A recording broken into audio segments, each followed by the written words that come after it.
Q&A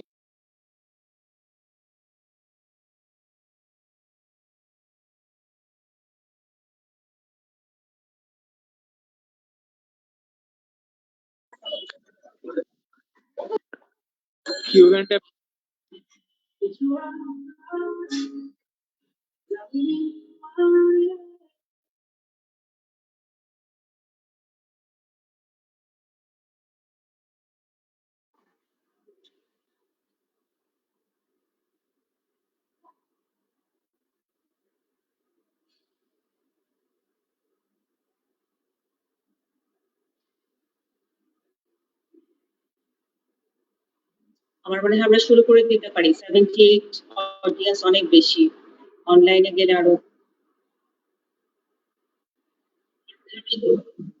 madam আপনি একটু screen শেয়ারটা একটু ট্রায়াল দেন ম্যাডাম, আসতেছে কিনা।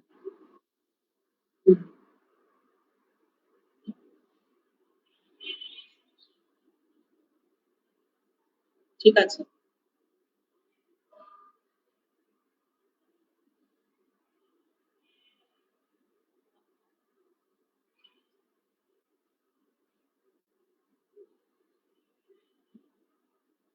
আমরা শুরু করছি তাহলে।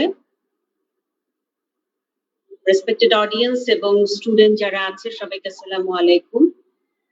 আমি ডাক্তার শারমিন আব্বাসী, সহযোগী অধ্যাপক হিসেবে আছি প্রসূতি ও স্ত্রীরোগ বিভাগ, আনোয়ার খান মডার্ন মেডিকেল কলেজ হাসপাতাল। আজকে ল্যান্সেট মেডিকেল একাডেমির এই আয়োজনে আসলে আমাদের আজকে যে ক্লাসটি মূলত এটি আমরা গাইনোকোলজিক্যাল একটা ডিসঅর্ডারের উপরে করব, সেটি হচ্ছে ফাইব্রয়েড ইউটেরাস। আমরা ফাইব্রয়েড ইউটেরাসটাকে এর কারণে বেছে নিয়েছি, কারণ হচ্ছে যে এটি খুব ইম্পর্টেন্ট, কারণ এটি আমাদের পরীক্ষার জন্য খুবই প্রয়োজনীয় যারা এমবিবিএস পরীক্ষা দিব। এবং এখানে যেটি হয় সেটি হচ্ছে যেটা থেকে আমাদের রিটেন কোয়েশ্চেন আসে, আমাদের অস্পিক কোয়েশ্চেন আসে, আমাদের আমরা যে এসওই দেই সেখানে আমাদের থাকে এমসিকিউ থাকে, অর্থাৎ আমাদের কোয়েশ্চেনের প্রত্যেকটা প্যাটার্নকে কিন্তু কভার করতে হয় ফাইব্রয়েড ইউটেরাস দিয়ে। তো সেক্ষেত্রে আসলে এই জন্য আমরা ক্লাসটি নিচ্ছি আজকে, প্রথমে এই ক্লাসটি শুরু করলাম। আর যদি কারো কোনো কোয়েশ্চেন থাকে তাহলে সেটা চ্যাট বক্সে দিলেও হবে, বা আমাদের লেকচারের পরে সেটা আমাকে সরাসরিও করা যাবে। তো আমার কাছে মনে হয় যে আমরা শুরু করি, তারপরে আমরা হয়তো আবারও পরবর্তী যে প্রশ্ন উত্তরগুলো আছে সেগুলো সব নিয়ে নিব। দেখা যাচ্ছে তো না? জি ম্যাম, দেখা যাচ্ছে।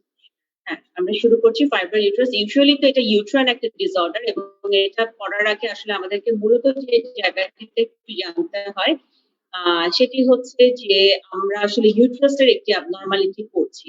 সেক্ষেত্রে আমাদের একটু আইডিয়া থাকতে হবে যে হোয়াট ইজ ইউটেরাস। এই ইউটেরাসের যে জায়গাটি আছে এটা একটা ইনভার্টেড পিয়ার শেপ, আমরা জানি এটা মাসকুলার অর্গান, এবং ফিমেল রিপ্রোডাক্টিভ সিস্টেমের কিন্তু খুব ইম্পর্টেন্ট একটা পার্ট হচ্ছে এই ইউটেরাসটা। এবং আমরা যদি অ্যানাটমিটা একটু খেয়াল করি যে আমাদের সামনের দিকে ব্ল্যাডার থাকছে এবং পেছনের দিকে রেকটাম থাকছে, এর মাঝখানে কিন্তু ইউটেরাসটা থাকছে। এবং আমাদের যে ফিমেল হরমোন রেসপন্সিভ যে অর্গানগুলো, আমরা যদি সেক্স অর্গানকে চিন্তা করি তাহলে এটা হচ্ছে সেকেন্ডারি সেক্স অর্গান, যেটা রিপ্রোডাক্টিভ সিস্টেমকে কোনো না কোনো ভাবে প্রভাবিত করে। এবং এই যে কোয়েশ্চেনটা যে আমাদের এই ইউটেরাসের ডেভেলপমেন্ট হয় কিভাবে, আমরা দেখতে পাচ্ছি অ্যাকচুয়ালি দুই দিক থেকে দুইটা প্যারামেসোমেট্রিক ডাক্ট আসে, সেটা ফিউজ হয় এবং তারপরে কিন্তু সেটা ইউটেরাস ডেভেলপমেন্ট করে। তো এই কোয়েশ্চেনটা দেখা যায় যে ঘুরে ফিরে কিন্তু আমরা অনেক সময় আমাদের অস্পি বা অন্য জায়গায় পাই যে ডেভেলপমেন্ট অফ দ্য ইউটেরাস। তো এতটুকুই যদি আমরা জানতে পারি যে ফিউজ হচ্ছে প্যারামেসোমেট্রিক ডাক্ট এবং তারপরে ইউটেরাস ফর্ম হচ্ছে, ততটুকুই কিন্তু আমাদের জন্য এনাফ। দেন পার্টস গুলো আমাদের জন্য খুব ইম্পর্টেন্ট। এখানে আমরা দেখতে পাচ্ছি যে পার্টসের মধ্যে আমরা যদি উপর থেকে শুরু করি তাহলে কিন্তু ফান্ডাস অফ দ্য ইউটেরাস, এরপরে ইউটেরাসের বডি থাকে, সেই বডির মধ্যে কিন্তু ক্যাভিটি থাকে, তার দুটো অস থাকে, একটা ইন্টারনাল অস একটা এক্সটার্নাল অস, এবং সার্ভিক্স একটা এরিয়া থাকে যেখানে আমরা জানি যে খুব ইম্পর্টেন্ট, এটা বিভিন্ন পার্টের ক্ষেত্রে বিভিন্ন প্যাথোলজি পড়ার ক্ষেত্রে।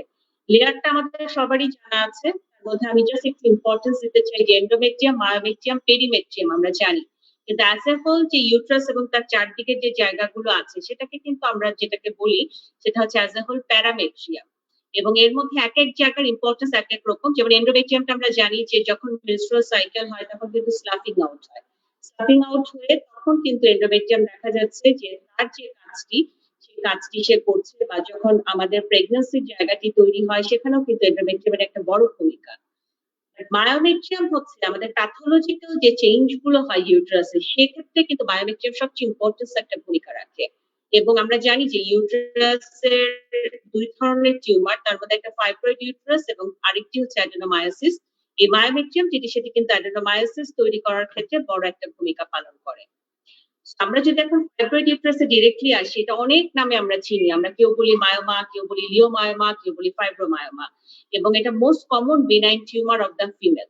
ফিমেলদের যত ধরনের বেনাইন টিউমার আছে তার মধ্যে আমরা মোস্ট কমন বলছি হচ্ছে ফাইব্রয়েড ইউটেরাসকে। এবং ইনসিডেন্স একেক দেশে একেক রকম। আমাদের দেশে একটা স্টাডি শুরু করা হয়েছিল, সেখানে দেখা গেছে যে 20-40% ক্ষেত্রে আমাদের রিপ্রোডাক্টিভ এজে যে উইমেনরা আছে তাদের ক্ষেত্রে কিন্তু আমরা ফাইব্রয়েড ইউটেরাসটাকে পাচ্ছি। দেন রিস্ক ফ্যাক্টর, এটা কিন্তু আমাদের রিটেনের একটা কোয়েশ্চেন। সো এটাকে খুব ইম্পর্টেন্স এর সাথে আমাদেরকে জানতে হবে এবং এখান থেকে একটা কি দুটো এমসিকিউ আমরা পাবো। সেক্ষেত্রে ইনক্রিজ রিস্ক যাদের, আমরা কিন্তু সেটা জানলেই শুধু হয় তাহলে ডিক্রিজ রিস্কটা মনে থাকবে। যেমন যাদের বয়স 35-45 তাদের কিন্তু ফাইব্রয়েড হওয়ার চান্সটা বেশি। যারা নালীপেরা, যাদের কখনো কোনো বাচ্চা হয়নি অথবা লো প্যারিটি, একটা সন্তান আছে, তাদের কিন্তু chance of fibroid is more. Black women যারা, তাদের চান্সটা বেশি থাকে। স্ট্রং ফ্যামিলি হিস্ট্রি, অর্থাৎ আমার মা বা আমার বোন অর্থাৎ ফার্স্ট ডিগ্রি রিলেটিভ কারো যদি ফাইব্রয়েড ইউটেরাস থাকে, তার ক্ষেত্রে কিন্তু আমরা জানি যে increase chance of developing fibroid uterus. Obesity, PCOS এর পেশেন্ট যারা, আমরা জানি যে এখন অনেক আমরা ইয়াং মেয়েদের পিসিও পাচ্ছি, তাদের ক্ষেত্রে কিন্তু আমরা দেখি যে জীবনের একটা অংশে যেয়ে তাদের কিন্তু development of the fibroid chances more. Early মেনার্কি, যাদের অনেক আগের বয়সেই হচ্ছে মেনস্ট্রুয়েশন শুরু হয়ে গেছে, তাদের ক্ষেত্রে, যাদের ডায়াবেটিস এবং হাইপারটেনশন আছে, তাদের ক্ষেত্রে দেখা গেছে যে একটা কোরিলেশন করা গেছে যে increase risk of developing fibroid uterus. আর যদি ডিক্রিজ রিস্ক বলি, যার যত বেশি বাচ্চা তার চান্স অফ ফাইব্রয়েড খুবই কম। যারা রেগুলার এক্সারসাইজ করে তাদের চান্স খুবই কম। যারা অনেক বেশি লিফি ভেজিটেবল খায় তাদের চান্স খুবই কম। যারা প্রোজেস্টেরন অনলি পিল নিচ্ছে তাদের চান্স খুবই কম। সিগারেট আমাদের দেশের সাধারণত হয়তো উইমেনদের এত বেশি ওরা হ্যাবিচুয়াল না, আর বিদেশে যারা সিগারেট স্মোকিং করে তাদের সাথে কিন্তু একটা কোরিলেশন করে দেখা গেছে যে তাদের chance of fibroid uterus is less. এবং মেনোপোজে যারা গেছে সেখানেও কিন্তু আমরা দেখছি যে অনেক কম চান্স থাকে ডেভেলপমেন্ট অফ দ্য ফাইব্রয়েড। যদি কারো কোনো প্রশ্ন থাকে সাথে সাথে আমাদের চ্যাট বক্সে দিয়ে দেওয়া যাবে, তাহলে আমরা ইজিলি এটা কভার করে অ্যান্সার বা হ্যান্ড রেজ করলেও হবে। এখন আমাদের ফাইব্রয়েডের ইজি কিছু আমাদের লাগবে না, আমরা কয়েকটি কথা এখানে মনে রাখবো। তার মধ্যে একটা ইম্পর্টেন্ট কথা মনে রাখবো, জেনেটিক বেসিস, অর্থাৎ জেনেটিক্যালি এটা রান করতে পারে। আরেকটা যেটা আমরা মনে রাখবো যে মনোক্লোনাল অরিজিন, অর্থাৎ মনোক্লোনাল অরিজিন হয়ে কিছু ভ্যারিয়াস গ্রোথ ফ্যাক্টর থাকে, তার মাধ্যমে এই ফাইব্রয়েডটা হতে পারে। এর বাইরে আমাদের জানার কিছু নেই এখানে। নেক্সট আমরা যদি আসি যে এটা কি স্ট্রোজেন ডিপেন্ডেন্ট কোনো টিউমার কিনা, এটা আমাদের এমসিকিউ একটা কোয়েশ্চেন হয়, তখন আমরা বলবো ইয়েস। স্ট্রোজেন অলদো নট প্রুফ, কিন্তু প্রুফ হয়নি কোনো, কিন্তু বিভিন্ন স্টাডিতে দেখা গেছে যে স্ট্রোজেনের একটা বড় রোল আছে ফাইব্রয়েড ইউটেরাস ডেভেলপমেন্টের ক্ষেত্রে। এবং বিফোর পিউবার্টি এবং হচ্ছে আফটার মেনোপজ ইউজুয়ালি কিন্তু ফাইব্রয়েডকে আমরা দেখতে পারি না। তার মানে কিন্তু দেখা যাচ্ছে যে যখন স্ট্রোজেন নাই বডিতে বা কম, তখন কিন্তু আসলে ফাইব্রয়েড ডেভেলপ করছে না। এবং আমরা যেটি জানি সেটি হচ্ছে যে প্রেগন্যান্সিতে অনেক সময় অনেকে ফাইব্রয়েড নিয়ে আসে, অনেকে তোমাদের কাছেও হয়তো অনেক সময় এখন আল্ট্রাসাউন্ড রিপোর্ট দেখায় বা ফ্যামিলিতে কারো, সেখানে কিন্তু একটা চান্স আছে, সেটা হচ্ছে যে ফাইব্রয়েডের সাইজটা বড় হওয়ার ক্ষেত্রে। এবং এখানে একটা লাস্ট লাইন আমি উল্লেখ করেছি, common in 50 due to anniversary cycle with higher unopposed estrogen. অর্থাৎ তখন যেটা হয় যে অনেক সময় আনঅপোজড স্ট্রোজেন থাকে বডিতে, সেখান থেকে কিন্তু এটা ডেভেলপ করার চান্স খুব বেশি। টাইপস অফ ফাইব্রয়েড আমাদের অনেক সময় রিটেনে আসছে, আমাদের অনেক সময় গ্রাফিক্যাল প্রেজেন্টেশন দিয়ে এটা দিতে হয়। তো সেখানে মূলত যে টাইপগুলো আমরা বলি, ইন্ট্রামুরাল ফাইব্রয়েড খুব ইম্পর্টেন্ট, একটা 75% পার্সেন্টেজ কভার করে। সাবসেরাস ফাইব্রয়েড হতে পারে, সাবমিউকাস হতে পারে। এখানে আমরা ছবি দেখতে পাচ্ছি, আমরা যদি ছবিটা খেয়াল করি, ইন্ট্রামুরাল ফাইব্রয়েড এটা সবচেয়ে common variety of the fibroid. এটা কোথায় থাকে, এটাকে যদি আমরা মাসল চিন্তা করি, ইউটেরাসের মাসলের ওয়ালে আছে। দেন পরেরটা যদি আমরা আসি, সাবসেরাস ফাইব্রয়েড আউটসাইড অফ দ্য ইউটেরাসের মধ্যে কিন্তু আমরা সাবসেরাসটাকে দেখতে পাচ্ছি। দেন আমরা একটা পেডাঙ্কুলেটেড ফাইব্রয়েড পেতে পারি। এখানে দেখেন আমরা পেডাঙ্কুলেটেড একটা ফাইব্রয়েড দেখতে পাচ্ছি, যেটা ঝুলে আছে কোন স্টকের মাধ্যমে। দেন আমরা সাবমিউকাসে যদি আসি, সেটা মিডল মাসল লেয়ারে থাকে। এটা যদি ইউটেরাসের মিডল মাসল লেয়ার চিন্তা করি, সেখানে সাবমিউকাস ফাইব্রয়েড হচ্ছে। কিন্তু যদি সবচেয়ে কমন কোনটা পরীক্ষায় জিজ্ঞেস করা হয়, সেটা আমরা বলবো ইন্ট্রামুরাল ফাইব্রয়েড। তারপরে সাবসেরাস, তারপরে হচ্ছে সাবমিউকাস ভ্যারাইটি। এটা একটা দত্তের চার্ট, আমাদের যদি দত্ত বইটা আমরা ফলো করি সেখানে দেওয়া আছে। তো এখানে একটা এক্সট্রা জিনিস আছে এই জায়গাটিতে, সেটা হচ্ছে সার্ভিক্সে যদি আলাদা করে ফাইব্রয়েড থাকে বা সার্ভাইকাল ফাইব্রয়েড যদি বলা হয়, সেটা ইন্টেরিয়র ওয়াল অফ দ্য সার্ভিক্সও থাকতে পারে, পোস্টেরিয়র ওয়ালেও থাকতে পারে, সেন্টারেও থাকতে পারে, ল্যাটারালিও থাকতে পারে।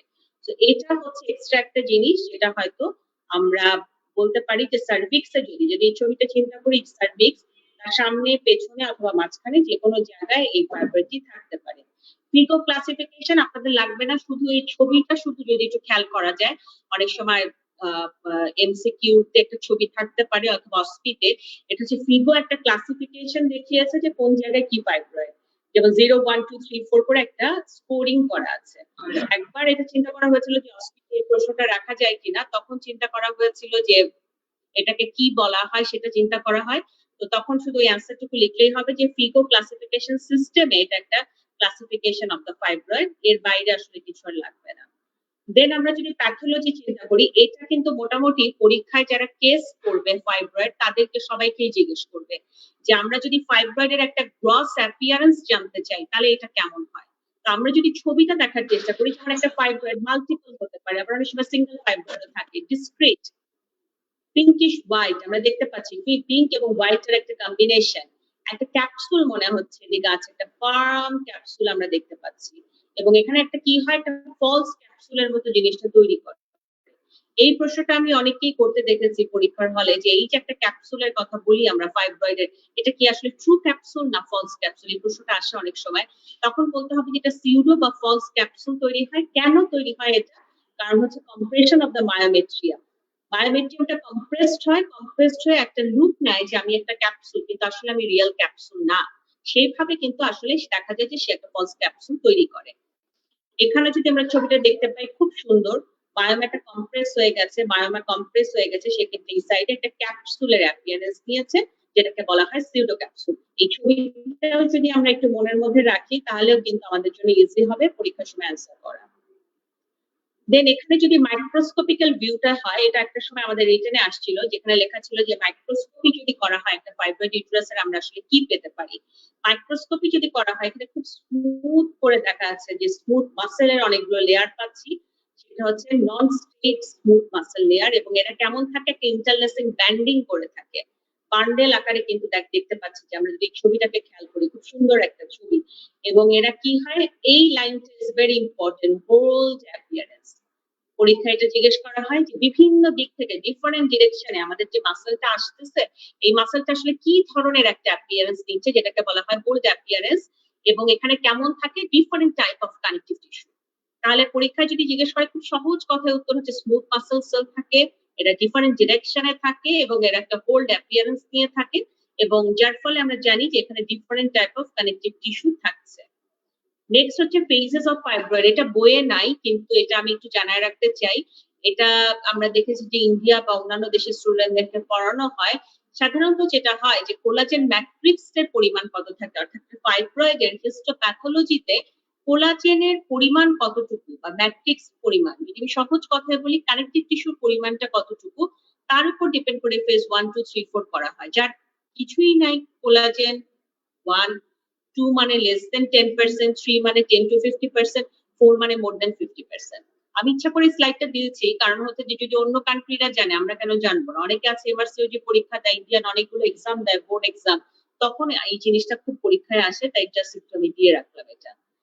নেক্সট হচ্ছে সেকেন্ডারি চেঞ্জেস ইন ফাইব্রয়েড, খুব ইম্পর্টেন্ট প্রশ্ন, রিজনে সবসময় ছোট প্রশ্ন আকারে এসেছে, এটা আমাদেরকে জানতে হবে। সেটা আমাদের মনে রাখার উপায় হচ্ছে DAN IVAS, এভাবে আমরা মনে রাখতে পারি একটা সংক্ষেপে মনে রাখার জন্য পরীক্ষায়।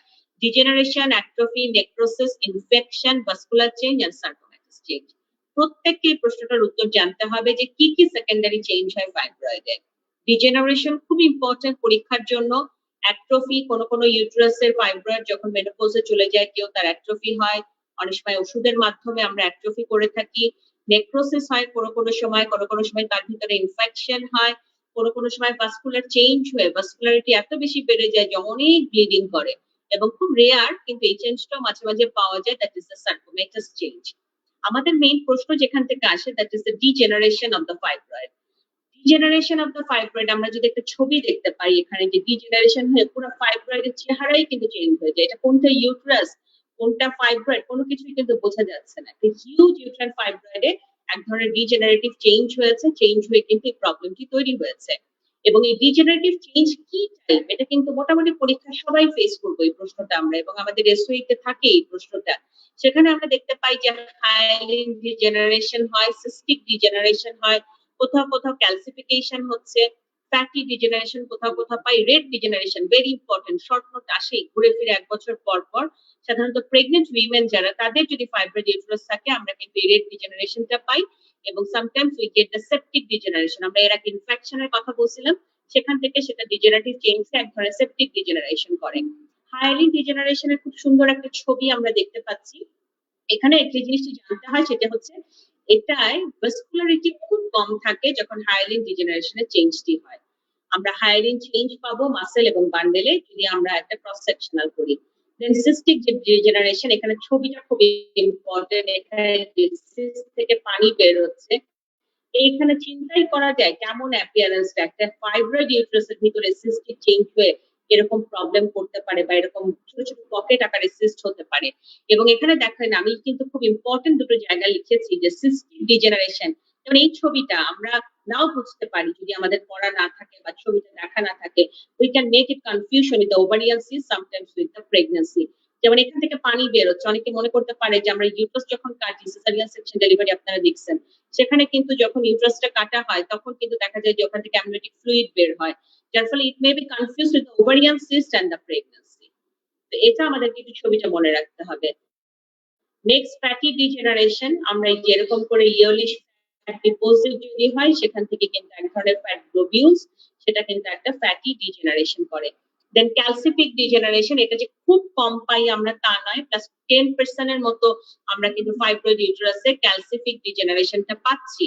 এবং এটা কিভাবে ফর্মেশন হয়? Precipitation of the calcium, calcium deposit হয়, calcium carbonate or phosphate within the tumour, টিউমারের মধ্যে জমা হয়। এবং যখন এরকম একটা অ্যাপিয়ারেন্স নেয়, নিচের এই ছবিটা আমরা দেখতে পাচ্ছি, that is called the stone, the whole of the tumour converted into the calcified mass. পুরো টিউমারটাই কিন্তু আর কোনো আমরা লাল, পিঙ্ক বা সাদা কিছু দেখতে পাচ্ছি না, আমাদের কাছে মনে হচ্ছে নিজেই পুরো একটা স্টোনে রূপান্তরিত হয়েছে, that is called the stone. Stone অনেক সময় আমরা দেখেছি শর্ট নোট আসছে। সো স্টোনটা কি? তার মানে ক্যালসিফাইড ডিজেনারেশন যদি আমাদের হয় within the fibroid uterus and when the whole tumor converted into the calcified mass, তখন কিন্তু সেটাকে আমরা বলছি স্টোন। দেন আমাদের রেড ডিজেনারেশন, ঘুরে ফিরে আমি যেটা বলেছি যে 1 ইয়ার পর পর কিন্তু রেড ডিজেনারেশন আমাদের পরীক্ষায় চলে আসতেছে। So this is very important for the exam, এবং এখানে কিন্তু এটা শর্ট নোট আকারে আমাদের সাধারণত আসে। তো এখানে আমাদের দেখেছি অনেকগুলো স্টুডেন্ট যারা রেড জেনারেশনের ছবি এঁকে দেয় তারা কিন্তু অনেক ভালো মার্কস পায়। তো এখানে যেটি আমাদেরকে জানতে হবে যে এটার আরেকটা নাম আছে, কার্নিয়াস ডিজেনারেশন বলে, এবং এটা ইউজুয়ালি স্মল এবং লার্জ যদি আমরা বলি যে কোন ফাইব্রয়েডটা বেশি হয়, এটা কিন্তু লার্জ ফাইব্রয়েডে বেশি হয়। এবং টাইমটা কখন হয়? প্রেগন্যান্সি তো পুরো সময় আছে, first trimester, second trimester, third trimester. Red degeneration more in the second half of the pregnancy or in the purpurium. This is very important. এটা মোটামুটি সবাই ফেস করবেন পরীক্ষার হলে এই প্রশ্নটা। সেকেন্ড হাফ অফ দ্য প্রেগন্যান্সিতে আমরা মোর পাই অথবা পিউরিয়ামে আমরা মোর পাই। কেন হয়? অনেকেরই তো ফাইব্রয়েড আছে, কিন্তু কেন হচ্ছে? কারো হচ্ছে, কারো হচ্ছে না, আমরা কজ এখনো জানি না। কিন্তু তারপরও কিছু ডাটা আমরা পেয়েছি, কিছু আমাদের রিসার্চ ম্যাটেরিয়াল আমরা দেখেছি, সেখানে বলা আছে যে ইউজুয়ালি চিন্তা করা হচ্ছে এটা ভাস্কুলার ইন অরিজিন। কিন্তু এটা যখন হয়, এটা কিন্তু ক্লিনিক্যাল সিম্পটম হয়, পেশেন্টের অনেক ইন্টেন্স একটা পেইন হয়, তার প্রেগন্যান্সি আছে, তার সাথে সাথে অ্যাবডোমিনাল একটা পেইন হয়, খুব পেইন যখন হয় তখন অনেকে চিন্তা করে ইজ দেয়ার এনি ইনফেকশন। কারণ যখনই কোনো ব্যথা হয়, জ্বর হয়, আমাদের কিন্তু ফার্স্ট মাথায় আসে ইনফেকশন। কিন্তু এটা একেবারেই প্রুফ করা হয়ে গেছে infection has no role in here. এটাই আমরা মিস্টেক করি। আমাদের অনেক সময় পরীক্ষায় জিজ্ঞেস করে যে ইনফেকশনের কোনো রোল আছে কিনা, আমরা অনেক সময় বলে ফেলি যে নিশ্চয়ই জ্বর আছে, নিশ্চয়ই ব্যথা আছে, তার মানে ইনফেকশনের রোল আছে। কিন্তু অ্যাকচুয়ালি ইনফেকশনের এখানে কোনো রোল নাই। এবং এখানে যেটা হচ্ছে সেটা হচ্ছে যে অ্যান্টিবায়োটিকেরও তার মানে কোনো রোল নাই, কারণ যেখানে ইনফেকশন নাই সেখানে তো অ্যান্টিবায়োটিক দিয়ে কোনো রোল নাই। So it is completely vascular in origin. এখানেও আমরা রেড ডিজেনারেশনের ছবিটা দেখতে পাচ্ছি। উপরে আমরা দেখতে পাচ্ছি একটা আলট্রাসোনোগ্রাফির ছবি, তার পাশে এমআরআই ছবি, নিচেটা হচ্ছে একটা ফাইব্রয়েড ইউট্রাস রেড ডিজেনারেশন হয়েছিল, ডেলিভারির পর ইউট্রাসটাকে রিমুভ করা হয়েছিল ফাইব্রয়েডটাকে, এবং এখানে যে চেঞ্জটা পাওয়া গেছিল একদম রেড কালারের। সো এখানে আমরা কি পাই? টিউমার অ্যাপিয়ার্স ডার্ক পাচ্ছি, কাট সারফেসে আমরা হেমোরেজিক একটা মাংস টাইপ মিটি টাইপ অ্যাপিয়ারেন্স পাচ্ছি, এবং আমাদের evidence of thrombosis and necrosis of the vessel. বইয়ে অনেক কিছু আছে, কিন্তু আমাদের কিন্তু এতটুকু লাইন জানলেই হবে। কাট সারফেস কাটলে কি পাবো? হেমোরেজ পাবো। মাইক্রোস্কোপিক দিলে কি পাবো? Thrombosis and necrosis. তো আমাদের এতটুকু জানলেই কিন্তু is enough for the exam. Then sarcomatous change, এটা আমি আগেও বলেছিলাম যে ভেরি রেয়ার, 0.1% মানে তো খুবই কম। কিন্তু সেটা আমরা বুঝবো কিভাবে? সেটা আসলে আমরা যখন অপারেশন করে হিস্টোপ্যাথোলজিতে দেই তখনই আসলে মেইনলি ডায়াগনোসিসটা আসে। এখানে একটা ছবি দেখতে পাচ্ছি, মার্জিনটা ঠিক মতো নাই। এখানে একটা ওল্ড অ্যাপিয়ারেন্স যেটা বলি আমরা ফাইব্রয়েডে, সেটাও কিন্তু একটু দেখা গেছে যে এখানে এটা লস্ট করেছে, এবং এখানে যেটি হয়েছে সেটা হচ্ছে যে একটা ইয়েলো ট্যান টাইপ কালার নিয়েছে। আমাদের এত কিছু লাগে না, পরীক্ষা শুধু জানলেই হয় যে is it common or uncommon. Uncommon কত পার্সেন্ট? 0.1%, এটাই এনাফ আমাদের জন্য। দেন সেকেন্ডারি চেঞ্জের মধ্যে আর কি কি আছে? ডিজেনারেশনটা আমরা শেষ করলাম। এছাড়া আমাদের অ্যাট্রফি হতে পারে ইউট্রাসের, necrosis, infection, vascular change and torsion. এটা একটু আমাদের মাথায় রাখতে হবে। কি হলো? আমি একটু দেখে নিচ্ছি।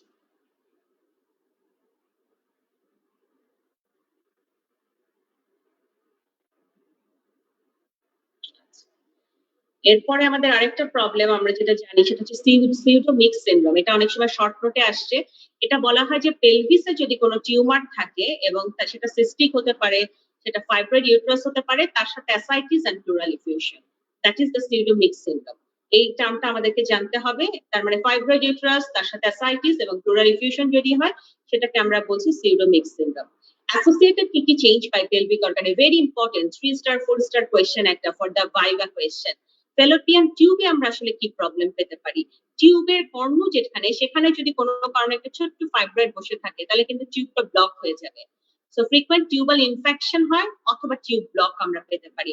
দেন আমরা যদি ওভারিতে আসি, ওভারি কিন্তু যাদের ফাইব্রয়েড থাকে ওভারি এনলার্জ থাকে, ওভারি কনজেস্টেড থাকে, ওভারিতে সিস্ট থাকে, এবং এর পেছনের কারণ কিন্তু একটাই, সেটা হচ্ছে হাইপারস্ট্রোজেন। দেন আসি ইউরেটার, অনেক বড় ফাইব্রয়েড, সেটা কিন্তু ইউট্রাসটাকে কে যেমন বড় করছে, সে করছে কি? আমরা বলেছিলাম যে আমাদের এখানে কিন্তু এটা closely related with the renal system, অর্থাৎ সাইডে ইউরেটারকে সে চাপ দিতে পারে, সেখান থেকে হাইড্রো ইউরেটার হয়। হাইড্রো ইউরেটার থেকে কিডনিকে আবার সে চাপ দিয়ে বড় করতে পারে, সেখানে হাইড্রো নেফ্রোসিস ডেভেলপ করে। এছাড়াও ভেরি ফ্রিকোয়েন্টলি আমরা ফাইব্রয়েড ইউট্রাসের সাথে এন্ডোমেট্রিওসিসটাকে খুব পাই, আমরা অ্যাডেনোমায়োসিস খুব পাই, এন্ডোমেট্রিয়াল কার্সিনোমাকে পাই। দেন ক্লিনিক্যাল প্রেজেন্টেশন, এটা আসলে সবাই আমরা যারা ক্লাস করেছি আমরা জানি যে অ্যাসিম্পটোমেটিক মোস্ট কমনলি কিন্তু এটাই, যে আমরা অনেক ফাইব্রয়েড আছে, যেমন আমাদের কাছে অনেক রোগী আসি, আমাদের আলট্রাসোনোগ্রাফি ফাইন্ডিং এ তার ফাইব্রয়েড ইউটেরাস আছে, হয়তো খুব ছোট 1 সেন্টিমিটার 2 সেন্টিমিটার, এবং পেশেন্টের কোনো সিম্পটম নাই। That is the asymptomatic patient. এই অ্যাসিম্পটোমেটিক পেশেন্টের পরিমাণই কিন্তু সবচেয়ে বেশি, আমরা দেখি যে 75%। এবং এই অ্যাসিম্পটোমেটিক পেশেন্ট গুলোকে কিন্তু সাধারণত আমরা এক্সপেক্টেন্ট ম্যানেজমেন্ট করি, অর্থাৎ আমরা ফলো আপ করি, আমরা দেখি, তারপরে হয়তো যদি তার কোনো চেঞ্জ হয় বা সিমটম আসে তখন সেখানে হয়তো ম্যানেজমেন্টের বিষয়টি আসে। এছাড়া যারা সিমটম প্রডিউস করে তাদের ক্ষেত্রে অ্যাবনর্মাল ইউট্রাইন ব্লিডিং 30 to 50% কেসে আমরা পাই। কিন্তু কেন পাই? This is a very paid question. যাদের ফাইব্রয়েড ইউটেরাস আছে অথবা এসওই এর একটা পেজ পরপরই কিন্তু প্রশ্নতে এই প্রশ্নটা আসবে, what are the causes of abnormal bleeding during the fibroid uterus. এটা সবাইকে বেস করতে হবে, so we need to mostly know আমাদের কি কারণে হতে পারে। আমরা যখন ফাইব্রয়েড হয় ইউটেরাসের মধ্যে, তার মানে কি হচ্ছে ইনক্রিজ দ্য সারফেস এরিয়া, সেখানে কিছু ভেসেল আবার নতুন করে ফিডিং ভেসেল হয়, তার মানে কি ইনক্রিজ দ্য ভাস্কুলারিটি। এরপরে কি হচ্ছে?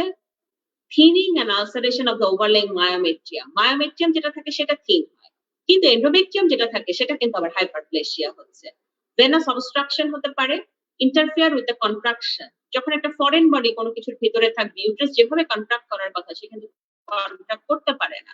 More common with submucosal but May ochre with all time. এটা পরীক্ষায় জিজ্ঞেস করে যে এই যে আমরা বলছি অ্যাবনর্মাল ইউট্রাইন ব্লিডিং কার ক্ষেত্রে বেশি হয়? Submucous type. যে এখানে যদি ছবিটা দেখতে পাই আমরা, এই যে সাবমিউকাস টাইপের মধ্যে কিন্তু আমরা দেখছি সবচেয়ে সবচেয়ে বেশি কিন্তু এই অ্যাবনর্মাল ইউট্রাইন ব্লিডিং এর যে বিষয়টি আছে সেটি আমরা পাই। এছাড়া আর কি ক্লিনিক্যাল প্রেজেন্টেশন হতে পারে? যখন রোগীর অনেক বেশি ব্লিডিং হবে তখন তার অ্যানিমিয়া ডেভেলপ করবে, এটা আমরা সবাই জানি। পেলভিক পেইন হয় 1/3 অফ দ্য পেশেন্ট, তাদের মধ্যে মেইন পেইন যেটা হয় ব্যাক পেইন। এছাড়া অ্যাকিউট পেইন কারো কারো ক্ষেত্রে ডেভেলপ করতে পারে। আমরা জানি যে একটা পেডানকুলেটেড টাইপ ফাইব্রয়েড ইউট্রাস থাকে এই সাইডটাতে, সেটা যদি কোনো কারণে টর্শন বা প্যাচ খেয়ে যায় তার পেইন হতে পারে, ইনফেকশনের কারণে হতে পারে। কোনো সময় ফাইব্রয়েডটা যেটা পেডানকুলেটেড থাকে সেটা ছুটে যায়, ছুটে যেয়ে সেটা এক্সপালশন হওয়ার চেষ্টা করে, তখন পেইন হতে পারে। রেড ডিজেনারেশনে পেইন হতে পারে, কারো কারো ভাস্কুলার কমপ্লিকেশন ডেভেলপ করে, সেই সময় কিন্তু পেইন হতে পারে। অর্থাৎ অ্যাকিউট পেইন কখন ফাইব্রয়েডে ডেভেলপ করে এটা পরীক্ষার একটা প্রশ্ন, এটা আমাদেরকে জানতে হবে। আমি মেইনলি ফোকাস করার চেষ্টা করছি যেগুলো আমাদের পরীক্ষা আসলে ধরা হয় সেগুলোর ক্ষেত্রে। প্রেশার সিমটম যখন ফাইব্রয়েড অনেক বেশি বড় হয়, আমি কিন্তু ক্লাসের প্রথমেই বলছি যদি আমরা চিন্তা করি সামনে ব্লাডার পিছনে রেকটাম, তারপরে ফাইব্রয়েড যত বড় হবে সামনে ব্লাডার মানে ব্লাডারকে চাপ দিচ্ছে, পিছনে রেকটাম মানে রেকটামকে চাপ দিচ্ছে। ব্লাডারকে চাপ দেওয়া মানে কি আমরা ইউরিনারি সিমটম গুলা পাবো, আমরা আর্জেন্সি পাই, ফ্রিকোয়েন্সি পাই, ইনকন্টিনেন্স পাই, কারো কারো ক্ষেত্রে আমরা ইউরেথ্রাল অবস্ট্রাকশন পর্যন্ত দেখেছি। বাওয়েল সিমটম মানে পিছনে রেকটামকে চাপ দিচ্ছে, সে তাহলে কনস্টিপেশন হতে পারে অথবা ইন্টারমিডিয়েন্ট ইন্টেস্টিনাল অবস্ট্রাকশন কারো কারো ক্ষেত্রে ডেভেলপ করতে পারে। এবং ফাইব্রয়েড যখন অনেক বড় হয়ে যায়, আমরা এমনও পেয়েছি 30 week size of fibroid, 34 week সাইজের ফাইব্রয়েড পেয়েছি, তখন কিন্তু হিউজ একটা অ্যাবডোমিনাল ডিস্টেনশন হয়, আমাদের মনে হয় যে তার হয়তো প্রেগন্যান্সি আছে কিন্তু আসলে তো প্রেগন্যান্সি নেই। এছাড়া ক্লিনিক্যাল প্রেজেন্টেশন আর কি হতে পারে? র্যাপিড একটা গ্রো হতে পারে, খুব দ্রুত বাড়তে পারে, এবং এই র্যাপিড গ্রোটা আমরা প্রেগন্যান্সি হলে পাই অথবা তার মধ্যে যদি কোনো ম্যালিগন্যান্ট চেঞ্জ হয় তাহলে পেতে পারি। Infertility নাওয়াডেজ is a very common, fibroid uterus with infertility, এখানে যদিও বলা আছে 10% পর্যন্ত কেসে পাওয়া যায়, কিন্তু আমরা আমাদের ডে টু ডে প্র্যাকটিসে আরো অনেক বেশি পাই, 15 to 20% এর মতো হবে। এবং ইনফার্টিলিটি হওয়ার মেইন কারণ কিন্তু অ্যানোভুলেশন, অর্থাৎ ওভুলেশন যেভাবে হওয়া দরকার, হরমোনাল কিছু পরিবর্তন হয়, সেখানে ওভুলেশন হয় না। সেকেন্ড হচ্ছে একটা ক্যাভিটির মধ্যে যদি ফাইব্রয়েড ইউট্রাস থাকে তাহলে তো বাচ্চাটা কোথায় বসবে, অর্থাৎ তার ইমপ্ল্যান্টেশনটা হতে এখানে বাধাপ্রাপ্ত হয়, সে কারণেও কিন্তু প্রবলেম হয়। রেয়ার সিমটম অ্যাসাইটিস পলিসাইথেমিয়া আমরা পাই, এটা আমাদের একবার এমসিকিউ কোয়েশ্চেন আসছিল যে rare symptom of fibroid uterus কি, সেক্ষেত্রে অ্যাসাইটিস এন্ড পলিসাইথেমিয়া। দেন প্রেগন্যান্সিতে কি কি এফেক্ট আছে, এটা অনেকবার রিটেন কোয়েশ্চেন আসছে, আমরা 3 স্টার দিয়ে আসলে একটা রিটেন কোয়েশ্চেনের কোয়েশ্চেন হিসেবে আমরা এটা লিখতে পারি যে প্রেগন্যান্সিতে হলে কি প্রবলেম হবে। আমি ইজ ভেরি মাচ গ্রেটফুল সকল স্টুডেন্টদের কাছে যে রোজার মধ্যে আমরা এখানে ইফতারের পরে কষ্ট করে ক্লাস করতেছি। থ্যাংক ইউ সবাইকে। Effects of fibroid on pregnancy, প্রেগন্যান্সিতে এটার কি ইফেক্টটা হবে? যেমন আর্লি প্রেগন্যান্সিতে আমরা দেখি অ্যাবর্শন হয়, প্রেশার সিমটম হয়, ম্যাল প্রেজেন্টেশন, এখানে আমরা দেখছি যে নরমালি মাথা নিচের দিকে থাকার কথা কিন্তু একটা ম্যাল প্রেজেন্টেড বেবি, এবং retro displacement of the uterus, uterus অনেক সময় তার নিজস্ব জায়গা থেকে ডিসপ্লেসমেন্ট হয়। লেবারে যখন বাচ্চাটা চলে যায় তখন কিন্তু preterm labour is very important, আমরা বলবো যে একটা effect of fibroid on pregnancy. Premature বাচ্চা ডেলিভারির চান্স অনেক হাই যাদের ফাইব্রয়েড ইউট্রাস থাকে, তাদের পিপিএইচ হওয়ার চান্স অনেক হাই, তাদের ইউট্রাসটা আমরা কন্ট্রাক্ট করতে পারি না, দেখা যায় অক্সিটোসিন দিচ্ছি, মেথারজিন দিচ্ছি, তারপরেও একটা অ্যাটনিসিটি অফ দ্য ইউট্রাস ডেভেলপ করে, এটা খুব ইম্পর্টেন্ট একটা প্রবলেম। পিউরিয়ামে যে দেখা যায় যেভাবে ইনভলিউশন অফ দ্য ইউট্রাসটা হওয়ার কথা হচ্ছে না, ইউট্রাসের সাইজ যেভাবে ছোট হওয়ার কথা হচ্ছে না, সাব ইনভলিউশন হচ্ছে, সেকেন্ডারি পিপিএইচ ডেভেলপ করছে, কোনো কোনো ক্ষেত্রে ইনফেকশন হয়ে পিউরিয়াল সেপসিস হচ্ছে। অতএব এগুলো খুব ইম্পর্টেন্ট, এবং effect of fibroid on pregnancy এটা আমাদের জানতে হবে ফর দ্য রিটেন কোয়েশ্চেন, জানতেই হবে। নেক্সট হচ্ছে যে প্রেগন্যান্সির কোনো ইফেক্ট আছে কিনা ফাইব্রয়েডের উপর। আমরা আগেরটা যেটা বললাম ফাইব্রয়েড প্রেগন্যান্সিকে কিভাবে প্রভাবিত করে, আর এখন হচ্ছে প্রেগন্যান্সি ফাইব্রয়েডকে কিভাবে প্রভাবিত করে। প্রথম প্রভাবিত হচ্ছে তার সাইজটাকে সে বড় করতে পারে। সেকেন্ড হচ্ছে ফাইব্রয়েড আমরা মোটামুটি সলিড প্রবলেমটা কিন্তু আমরা পাচ্ছি first trimester in 20 to 32% case, অর্থাৎ ফার্স্ট ট্রাইমেস্টারে কিন্তু আমরা এই ধরনের প্রবলেমটা বেশি দেখেছি। এছাড়া রেড ডিজেনারেশন হতে পারে, সেটা কখন হয়? Second trimester of the pregnancy due to the rapid growth and there is a congestion of the interstitial hemorrhage and venous thrombosis. এছাড়া টর্শন, ইনফেকশন, এক্সপালশন আমরা আগেও বলেছি, সেটা কিন্তু প্রেগন্যান্সি ফাইব্রয়েডকে করতে পারে। আরেকটা যেটা করতে পারে যে প্রেশার নেক্রোসিস হতে পারে, কখন? ডেলিভারির সময়, স্পেশালি নরমাল ডেলিভারি। এই সময় এই জন্য কিন্তু অনেক সময় অনেক ফাইব্রয়েড ইউটেরাসের পেশেন্টকে আমাদের কিন্তু সিজারিয়ান সেকশন করে ডেলিভারি করতে আমরা বাধ্য হই। মাঝে মাঝে রাপচার অফ দ্য ভেইন হয়, সেখান থেকে ইন্টারনাল হেমোরেজ হয়, তবে খুবই রেয়ার, আমরা খুব একটা দেখি নেই এটা। নেক্সট হচ্ছে আমরা যখন এক্সামিনেশন করব কি পাবো, জেনারেল এক্সামিনেশনে তো ফাইব্রয়েড পাওয়ার কিছু নেই, সেখানে আমরা শুধু এনিমিয়া পেতে পারি। আর অ্যাবডোমেন ইজ ভেরি ইম্পর্টেন্ট। কখন আমরা ক্যালকুলেট করতে পারি, যখন সাইজটা 12 উইকস এর উপরে হয়। তোমাদের কারো যদি ফাইব্রয়েড ইউটেরাস এমন হয় যে 6 উইক 7 উইক সাইজের ফাইব্রয়েড 6-7 সেন্টিমিটার, সেটা কিন্তু ইউজুয়ালি পরীক্ষার হলে আমরা প্যালপেবল পাবো না। আমরা প্যালপেবল তখনই পাবো যদি 12 সেন্টিমিটারের উপরে কিছু হয় বা 12 উইক সাইজের উপরে কিছু হয়। যদি আমরা নাও পাই, পরীক্ষায় কিন্তু টিচাররা প্রশ্ন জিজ্ঞেস করবে যে যদি কি বলতে হবে ফার্ম ইনকনসিস্টেন্সি, সারফেসটা কি থাকে, সারফেসটা কিন্তু থাকে হচ্ছে নডুলারিটি, অর্থাৎ ইরেগুলার থাকবে। অ্যারাইজিং ফ্রম দ্য পেলভিস আমরা বুঝতে পাবো, লোয়ার লিমিট আমরা ক্যান নট বি রিচড, কারণ কি আমরা নিচে যত এভাবে হাত দিয়ে লোয়ার লিমিট পাওয়ার চেষ্টা করি আমরা পাবো না, এই কারণেই পাবো না, এটা পেলভিস থেকে অরিজিন হয়েছে এবং ইউটেরাইন। আর ওয়েল ডিফাইন একটা মার্জিন থাকবে, মার্জিনটা যদি চিন্তা করি একেবারে ওয়েল ডিফাইন থাকবে, মোবাইল হবে side to side but not above downward. কারণ কি এটাই পার্থক্য করি আমরা ওভারিয়ান টিউমারের সাথে। ওভারিয়ান টিউমার কিন্তু ডানে বামেও যাবে, উপরে নিচেও যাবে, বাট ফাইব্রয়েড যেহেতু ফিক্সড ইন দ্য ইউটারাস, সে শুধু move to side but not above downward. এবং ইউজুয়ালি এটা কি থাকে, নন টেন্ডার থাকে। এবং পারকাশন যদি করি আমরা ইউজুয়ালি ডাল অন পারকাশন পাবো। আর স্পেকুলাম যদি করি দেখবো সার্ভিক্সটা উপরের দিকে টেনে নিয়ে আছে। এবং এখানে বাইম্যানুয়াল এক্সামিনেশন ইজ ভেরি ইম্পর্টেন্ট, এই কথাটা প্রত্যেককে জিজ্ঞেস করবে। সেটা হচ্ছে বাইম্যানুয়াল এক্সামিনেশন যদি করি, ফাইব্রয়েডকে যদি আমরা মুভ করি তাহলে cervix move, that is confirmatory that it is uterine in origin not ovarian. এই কথাটা আমাদের সবার লাগবে। আমরা পরীক্ষা অনেক সময় ভুল করি, আমরা বলি সার্ভিক্স মুভ করলে ফাইব্রয়েড মুভ করবে। আমাদেরকে মনে রাখতে হবে যে যেটা বড় জিনিস, সেই বড় জিনিসকে মুভ করলে ছোট জিনিস মুভ করে। সো ফাইব্রয়েডটা বড়, অর্থাৎ বড় জিনিসটাকে যখন আমরা মুভ করছি দেন ছোট জিনিস মুভ করছে। That is one of the positive finding to diagnose the fibroid. এটা পরীক্ষার হলে প্রত্যেকটা স্টুডেন্টকে বলতে হবে। সো আমরা যখন বাইম্যানুয়াল করব, when we move the mass the cervix will move, so it is confirmatory that's uterine in origin. আর রেক্টাল ইউজুয়ালি আমরা করি না, খুব ডিফিকাল্ট কোনো কেসে বা কার্সিনোমা চিন্তা করলে আমাদের হয়তো করা লাগতে পারে। দেন ডায়াগনোসিস এর একটা ইম্পর্টেন্ট টুলস হচ্ছে আলট্রাসোনোগ্রাফি। আলট্রাসোনোগ্রাফি করলে আমরা কি পাবো, হাইপোইকুইক লিশন পাবো। এমবিবিএস লেভেলে এর বাইরে আর কিছু বলার দরকার নাই। এবং এটাকে পার্থক্য করব কিভাবে, অ্যাডেনোমায়োসিস থেকে আমাদের এই লিশনটা সলিড এবং ওয়েল ডিফাইন্ড একটা লিশন থাকে, বাট অ্যাডেনোমায়োসিস আমাদের লিশনটা একটা ডিফিউজ লিশন হয়। That is the difference with the fibroid uterus. এছাড়া আমাদের আরো কিছুতে আমরা ডায়াগনোসিস করতে পারি, হিস্টেরোস্কোপি, স্যালাইন ইনফিউশন, সোনোগ্রাফি, শুধু নামগুলো লিখলে হবে। এখানে আমরা একটা কমপ্লিট ছবি দেখতে পাচ্ছি ফাইব্রয়েড ইউটেরাসে, যেখানে একটা হাইপোইকুইক লিশন দেখা যাচ্ছে সামনে জিভারি ব্লাডার। এমআরআই কোন কোন ক্ষেত্রে আমাদের করা লাগতে পারে, কোন ক্ষেত্রে করা লাগতে পারে, এটা পরীক্ষা একজনকে জিজ্ঞেস করেছিল যে খুব ভালো পরীক্ষা দিয়েছিল। তো এখানে যেটা কারণটা হচ্ছে যে ইনফার্টিলিটির কিছু পেশেন্ট আমরা যখন ডিল করি তখন কিন্তু খুব সাবধানে আমরা যখন মায়োমেক্টমি ডিসিশনটা নিয়ে আমাদেরকে করতে হয়, তো অনেক সময় আমাদের একটা কনফিউশন হয় যে এটা কি ফাইব্রয়েড ইউটেরাস নাকি এটা অ্যাডেনোমায়োসিস। সেটাকে আসলে ডিফারেন্সিয়েশন করার জন্য আমরা এই জিনিসটা করি যে আমাদের এমআরআই করার প্রয়োজন হয়, differential diagnosis from the adenomyosis থেকে বোঝার জন্য। অথবা অনেক সময় হিউজ একটা ওভারিয়ান টিউমার যদি থাকে, সেখানে কিন্তু অনেক সময় ফাইব্রয়েড ওভারিয়ান টিউমার এরকম কিছু কনফিউশন হয়, সেখানে আমরা করার জন্য এটা করি। সো এমআরআই কিছু সিলেক্টিভ কেসেস স্পেশালি আমাদের যদি জিজ্ঞেস করে to differentiate from the adenomyosis or the big ovarian tumour, সেই ক্ষেত্রে আমরা করি। এটা এমআরআই ফাইন্ডিং আমরা দেখতে পাচ্ছি, মাসটাকে দেখতে পাচ্ছি, that is the fibroid uterus. Then fibroid differential diagnosis, আমাদের কেস যখন আমরা লিখবো তখন আমাদের লাগবে প্রেগন্যান্সি এন্ড ফুল ব্লাডার, এগুলো তো নরমাল ফিজিওলজিক্যাল ব্যাপার। এছাড়া adenomyosis, ovarian tumour, ectopic pregnancy, endometriosis and tubo ovarian mass. আমার কাছে যেটা মনে হয় যে পরীক্ষা অ্যাডেনোমায়োসিস আর ওভারিয়ান টিউমার ফাইব্রয়েডে ডিডি লিখতে সুবিধা।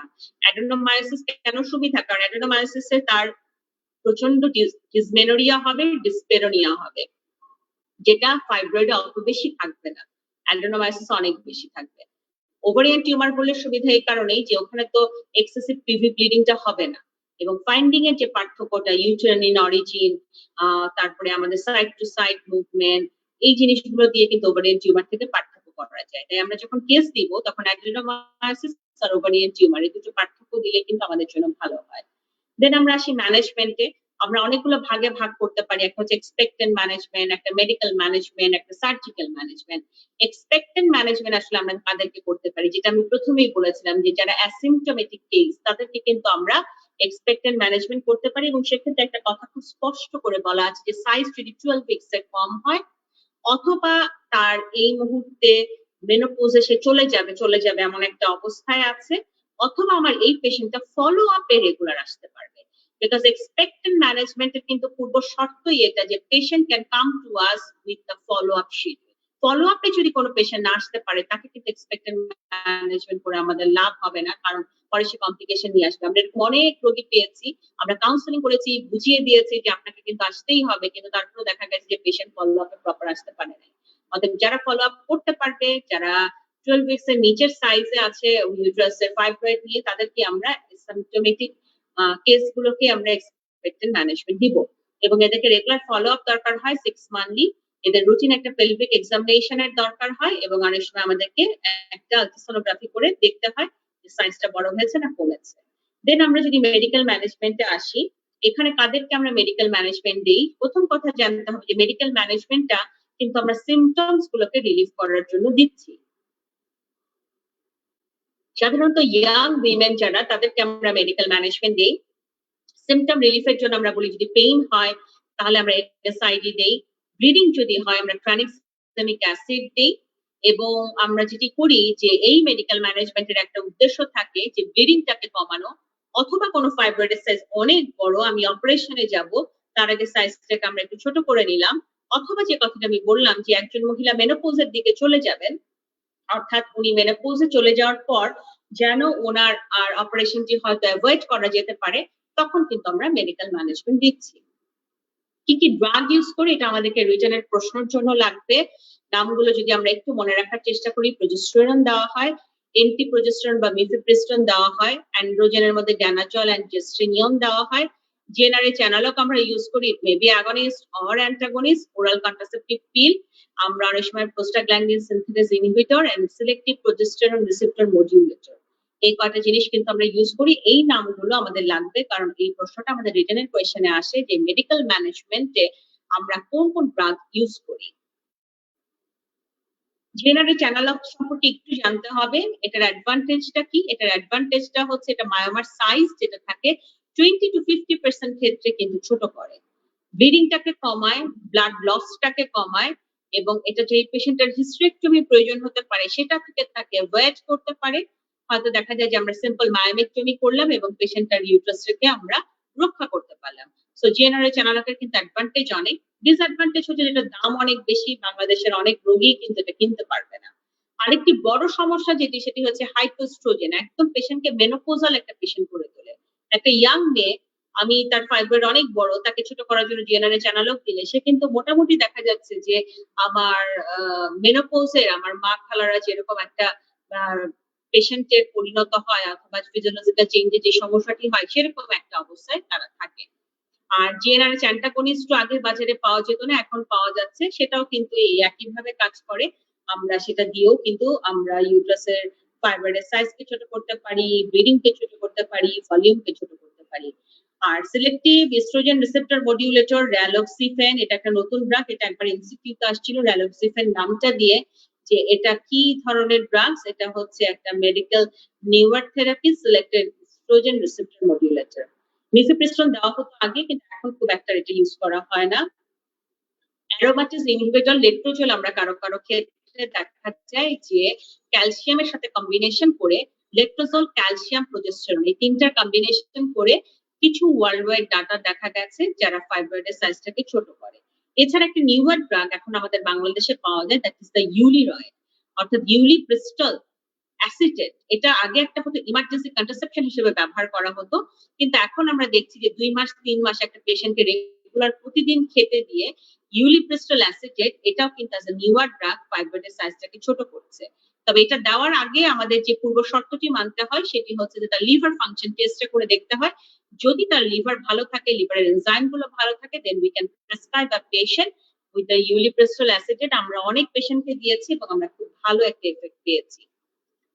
দেন আমাদের আরেকটা খুব ইম্পর্টেন্ট একটা জিনিস, সেটা হচ্ছে ইন্ডিয়াতে খুব বেশি ইউজ করে, আমাদের দেশে ইউজ করা শুরু হয়েছে, প্রোজেস্টেরন রিলিজিং ইন্ট্রাইউটেরাইন ডিভাইস, যেটা আমরা হয়তো জানি লিভোনর্জেস্টেরল ইন্টারট্রান ডিভাইস নামে, অর্থাৎ আইইউসিডি যেভাবে আমরা বলি যে একটা কপার টি যেভাবে পড়ায় দেয় একটা পেশেন্টকে পারভাজাইনালি, সেরকমই এখানে কপার টির বদলে থাকছে প্রোজেস্টেরন।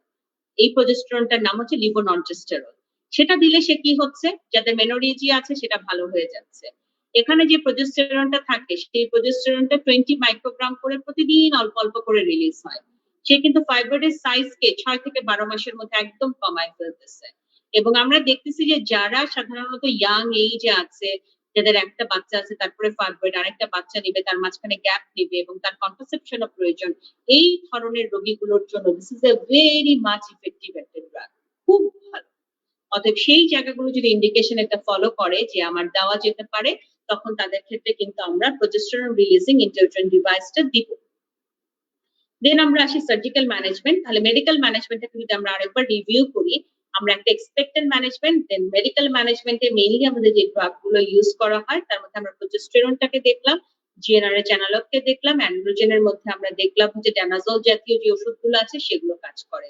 নিউয়ার ড্রাগের মধ্যে যেটা চলে আসছে ইউলিপিস্টল অ্যাসিটেট, এখন বাংলাদেশে সহ বিশ্বের বিভিন্ন জায়গায় এটাকে ব্যবহার করা হচ্ছে।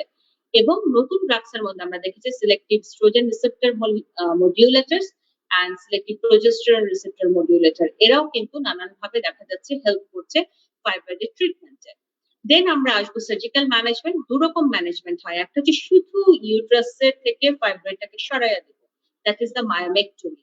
আর পুরো ইউট্রাস সহ যদি আমরা রিমুভ করি, that is the hysterectomy. So myomectomy করি আর হিস্টেরেক্টমি করি, এটা পেট কেটে করা যায়, that is the abdominal route. আর ভ্যাজিনালি যদি করি ভ্যাজাইনাল রুট।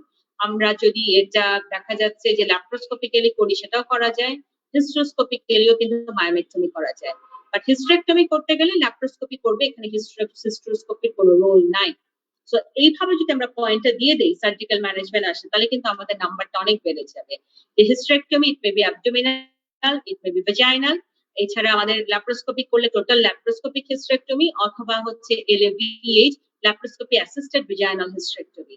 আর যদি আমরা মায়োমেক্টমি করি তাহলে অ্যাবডোমিনাল মায়োমেক্টমি করা যায়, ভ্যাজাইনালি করা যায়, হিস্টেরোস্কোপি করে করা যায়, ল্যাপ্রোস্কোপি করে করা যায়।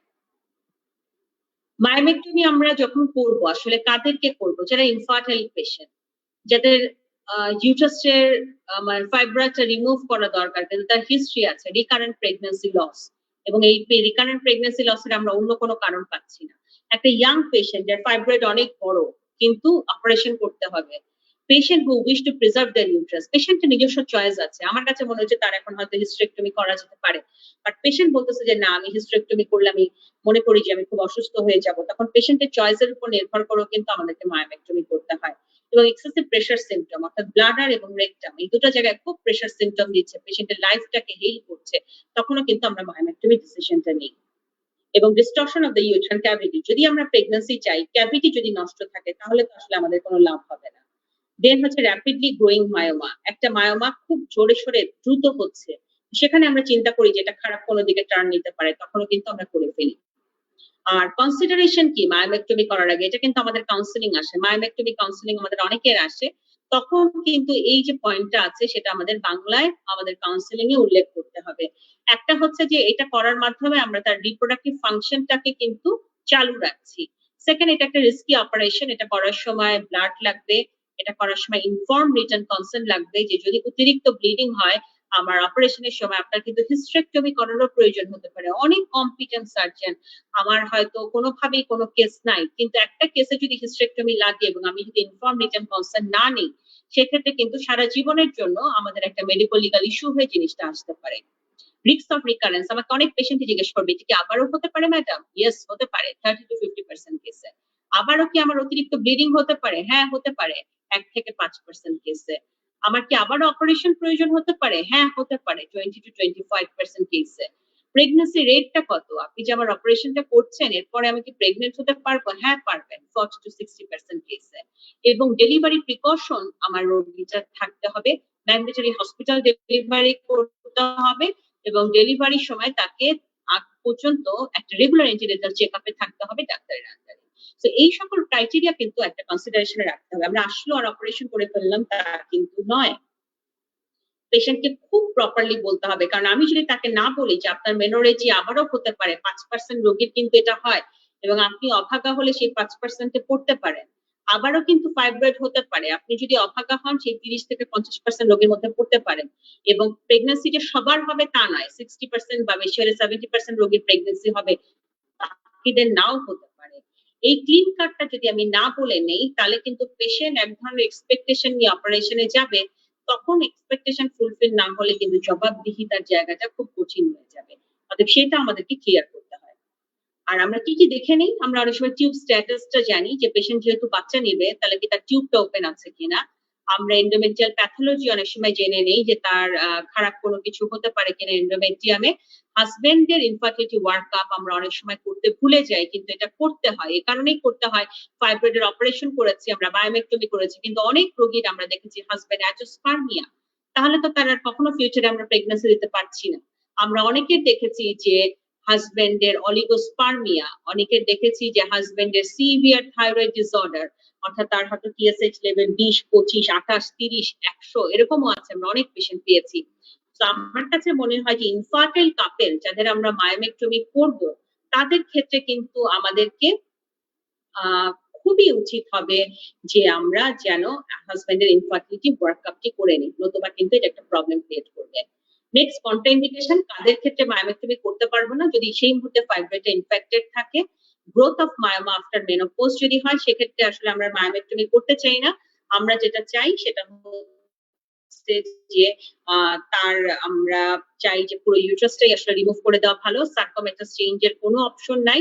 এবং কারো যদি পেলভিক টিবি সেই মুহূর্তে অ্যাক্টিভ থাকে, সেখানে কিন্তু আমরা মায়োমেক্টমিটা করবো না।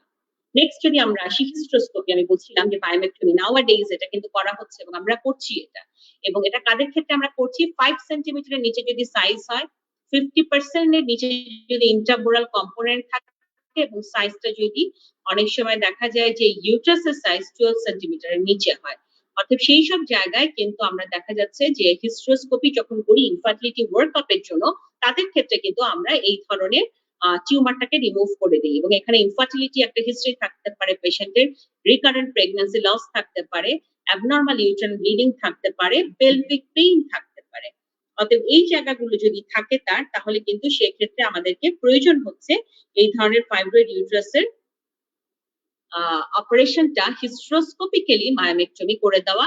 এবং এটা বাংলাদেশে এই মুহূর্তে হচ্ছে, এবং আমাদের দেশের যারা রিনাউন্ড সার্জন আছেন তারা কিন্তু খুব সেফলি কাজগুলো করছে। এবং তারপরে কিন্তু ফলো আপ যখন রোগী আসছে এবং আমরা যখন রোগীর পরবর্তী প্রেগন্যান্সি স্টেটটা দেখছি, তখন কিন্তু আমরা দেখছি যে it is very much effective এবং খুব ভালো। দেন ল্যাপ্রোস্কোপিক্যালি কিন্তু মায়োমেক্টমি করা যায়। সেখানে আমাদের যে অপশনটি জানতে হয় সেটি হচ্ছে যে এখানে 3টা ফেজে কাজটা করতে হয়। একটা হচ্ছে প্রথমে মায়োমাটাকে আমরা এক্সিশন করব, এরপর মায়োমেট্রিয়ামকে রিপেয়ার করব, এবং যে মায়োমাটা আমি ফেলে দিলাম পেটের ভিতরে ল্যাপ্রোস্কোপিক্যালি, সেটা তো তখন আমাদেরকে বের করতে হবে। সেটা সাধারণত দেখা যায় যে পারভাজানালি আমরা বের করে দেওয়ার চেষ্টা করি এক্সট্রাকশন করে, বা অনেক সময় বড় মায়োমা হলে মর্সেলেশন করি। অ্যাবডোমিনাল মায়োমেক্টমি আমরা অনেকেই দেখেছি। এক্ষেত্রে আসলে যেটি করতে হয় সেটি হচ্ছে যে ব্লাড রেডি রাখতে হয়, আমি যেটা বলেছিলাম আগে, হিস্টেরেক্টমি লাগতে পারে, সেই কনসেন্টটা নিতে হয়। এবং সবচেয়ে বড় কথা যে আমাদের কিছু টেকনিক ফলো করতে হবে যেন মেডিকেল আমার ম্যানেজমেন্টটা করার সময় আমরা যখন অপারেশনটা করব তখন যেন তার ব্লিডিং এর চান্সটা কম থাকে। এক্ষেত্রে অনেক সময় অনেকে ভেসোপ্রেসিন ইনজেকশন ইউজ করেন, আবার অনেকে করেন না, এটার বিষয়ে মতভেদ আছে। কিন্তু পরীক্ষায় তোমাদের যেটা বলতে হবে সেটা হচ্ছে কিছু টেকনিক অবলম্বন করতে হবে যাতে করে ব্লিডিংটা কম হয়। ব্লাড হাতে রাখতে হবে, পেশেন্টের ব্লিডিং টাইম, ক্লটিং টাইম, প্রথম দিন টাইমটা দেখে নিতে হবে, এবং আমরা কিছু টেকনিক অবলম্বন করব অপারেশনের যাতে করে ব্লিডিংটা কম হয়। কারো কারো ক্ষেত্রে ভেসোপ্রেসিন ইনজেকশনও দিয়ে নিতে আমরা দেখি। এবং এখানে আমাদের উপায়টা কি, আমরা আসলে কি করি? আমরা যেটা করি সেটা হচ্ছে যে আমরা একটা ইনসিশন দিই, ইনসিশন দিয়ে সেখান থেকে টিউমারটাকে আমরা রিমুভ করি, প্রপার হেমোস্টেসিস করি, এবং কিছু কিছু ডেড স্পেস অর্থাৎ খালি জায়গা থাকে সেগুলোকে আমাদের সুচারিং করে আসতে হয়। নতুবা যেটা হয় যে সেক্ষেত্রে আমাদের সেখানে কিন্তু ব্লিডিং বা হেমোরেজ হওয়ার চান্স অনেক বেশি থাকে যদি ডেড স্পেস গুলো আমরা মেটিকুলাস ক্লোজার না করি। এবং যেটা হয় যে অ্যাডহেশন যেন না হয়, ফিউচারে তার পেইন যেন কম হয়, প্রেগন্যান্সি যেন সহজ হয়, সেই জন্য কিছু অ্যাডহেশন প্রিভেনশনের জন্য প্রপারলি ক্লিন করা যেমন আছে, তেমনি অ্যাডহেশন প্রিভেনশনের কিছু ম্যাটেরিয়াল পাওয়া যায়, সেগুলো হয়তো আমরা সুচার যেখানে দিলাম তার সামনে বা পেছনে দিয়ে আসি, যাতে করে অ্যাডহেশন থেকে প্রিভেন্ট করা যায়। এখানে আমরা দেখতে পাচ্ছি একটা ফাইব্রয়েড, এটাকে একটা ইনসিশন দিয়ে এভাবে বের করে নিয়ে আসা হবে। এবং কমপ্লিকেশনের ক্ষেত্রে আসলে যেটা হয়, হেমোরেজের চান্সটা অনেক সময় বেশি থাকে যদি প্রপারলি আমরা টেকনিকটা ফলো না করি। অনেক আগে যেটা হতো, প্রপার অ্যান্টিবায়োটিক যখন ছিল না তখন ইনফেকশন হতো, কিন্তু এখন আর সেটা হচ্ছে না। আর আরেকটা জিনিস যেটা আছে, ল্যাপ্রোস্কোপিক মায়োলাইসিস, এটা আমাদের দেশে হয় না, কিন্তু আমরা শুধু নামটি বলে রাখবো যে লেজার দিয়ে আমার যে মায়োমার মাসল গুলো আছে সেগুলোকে ডিস্ট্রয় করে দেওয়া হয়, তাতে করে মায়োমাটা ছোট হয়ে যায় এবং রিগ্রেস করে যায়। এবং এটা অ্যাপ্লিকেবল হয় যখন 3 to 10 সেন্টিমিটার সাইজ থাকে এবং মায়োমা লেস দেন 4 থাকে, তখন এই মায়োলাইসিসটা আমরা করতে পারি। ইউটেরিনারি এম্বোলাইজেশন পরীক্ষার হলে জিজ্ঞেস করতে পারে, এটা কিন্তু গাইনোকোলজিস্টদের একার কাজ না, ইন্টারভেনশনাল রেডিওলজিস্ট যারা তারা এটা করে। এখানে যেটা করা হয়, রাইট ফিমোলার আর্টারি যেটা আছে সেখান দিয়ে আমরা একটা ক্যাথেটার দেই, সেই ক্যাথেটারটা দিয়ে কিন্তু এই যে দেখা যাচ্ছে যে ফাইব্রয়েডটা পর্যন্ত আমরা পৌঁছানোর চেষ্টা করি, ফিমোরাল আর্টারি দিয়ে ক্যাথেটার দিয়ে এভাবে এসে ফাইব্রয়েডটা পর্যন্ত আমরা চলে আসার চেষ্টা করি। এবং আমরা যখন চলে আসি তখন সেখানে কিছু জেল ফোম দেওয়া হয়, যে ফোমটা পরবর্তীতে ইউজড ফর এম্বোলাইজেশন, এবং সে 60 to 65% ক্ষেত্রে রিডাকশন করে সাইজ অফ দ্য ফাইব্রয়েড, এবং 80 to 90% ক্ষেত্রে improvement of the menorrhagia and the pressure symptom. অতএব সেটা খুব ভালোভাবে কাজ করতে পারে। নিউয়ার ম্যানেজমেন্ট, এটা শুধু নামটা আপনাদের জানতে হবে, সেটা হচ্ছে এমআরআই গাইডেড ফোকাস আল্ট্রাসোনোগ্রাফি। অর্থাৎ এখানে এই যে ফোকাস একটা আল্ট্রাসোনোগ্রাফি এনার্জি দিয়ে এই ফাইব্রয়েডটাকে আমরা টার্গেট টিস্যু হিসেবে ছোট করছি।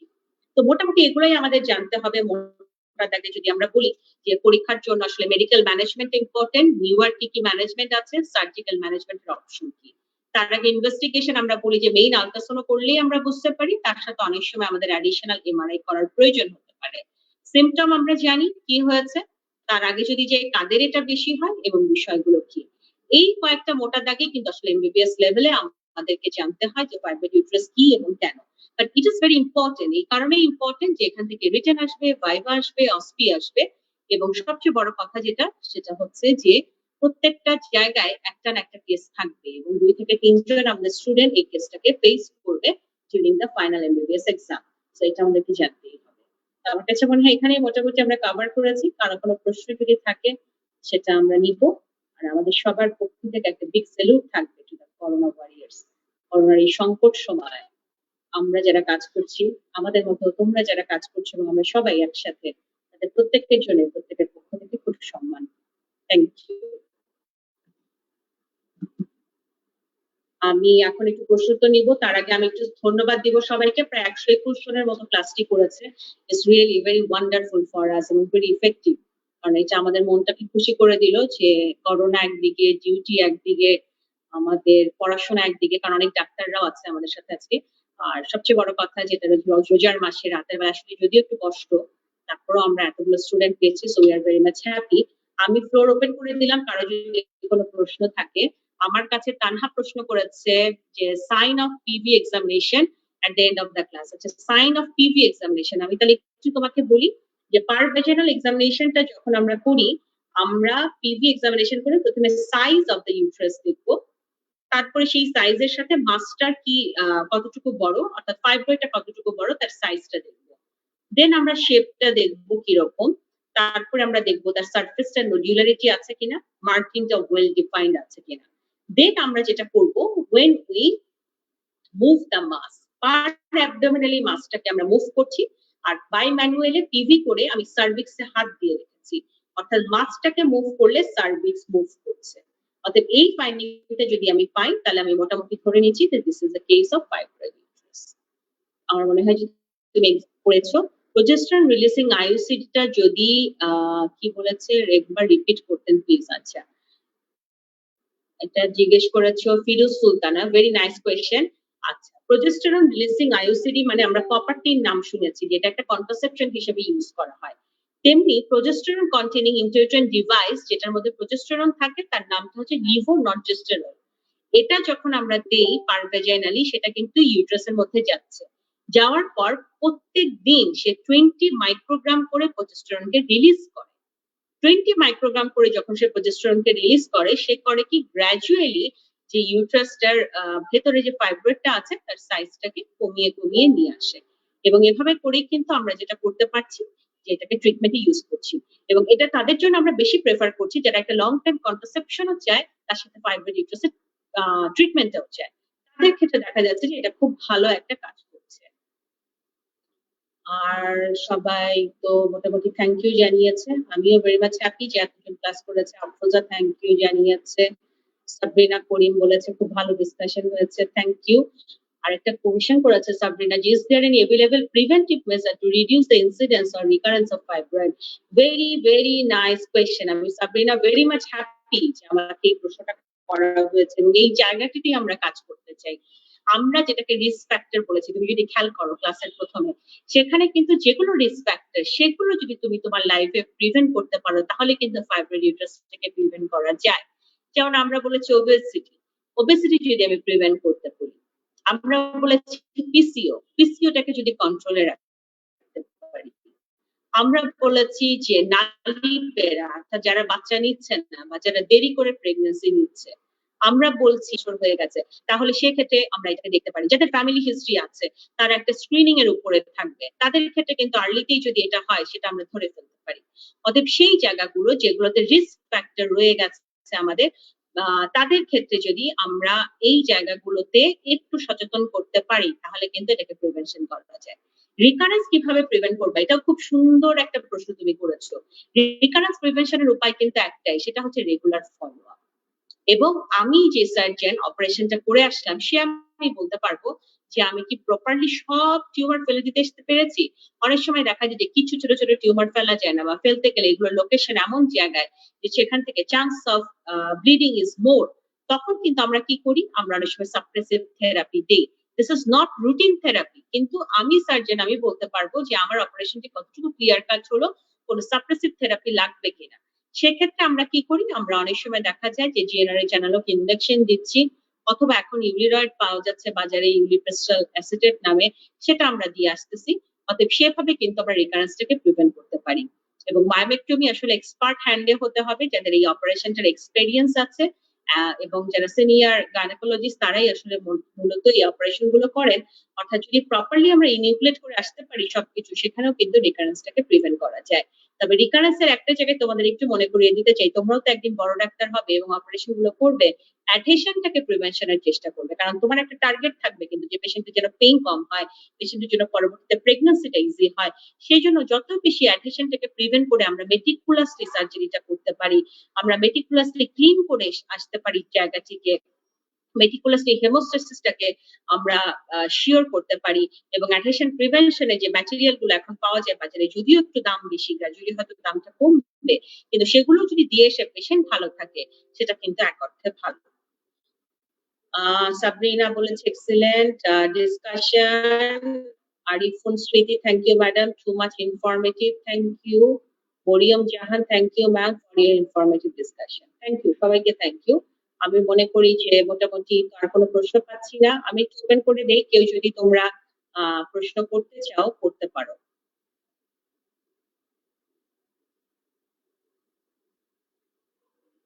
আমার কাছে মনে হয়েছে যে একটু আমাদের ফাইব্রয়েড ইন ডিটেলস এ লাগবে, কারণ কেস আসে আমাদের পরীক্ষায়।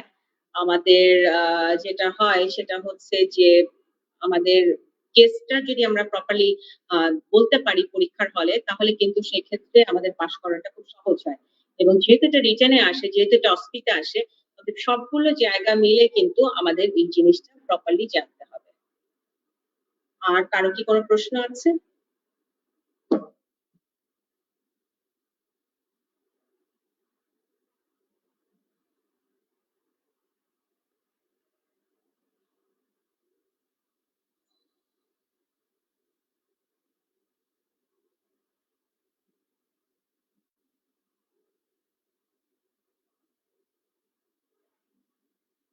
কারো যদি কোনো প্রশ্ন না থাকে তাহলে আমরা অফ নিব আজকে। আমি সবাইকে থ্যাংক ইউ জানাতে চাই, ইট ওয়াজ এ ভেরি ইনফরমেটিভ ক্লাস তোমরা বলেছো, কিন্তু আমি থ্যাংক ইউ দিতে চাই যে ইন্টারঅ্যাক্টিভ ছিল, কারণ তোমরা এতগুলো প্রশ্ন রেখেছো চ্যাট বক্সে, এবং এত কষ্ট করে 130 কাছাকাছি পার্টিসিপেন্ট শেষ পর্যন্ত আমি দেখেছিলাম যে আমাদের সঙ্গে অ্যাটেন্ড করেছো।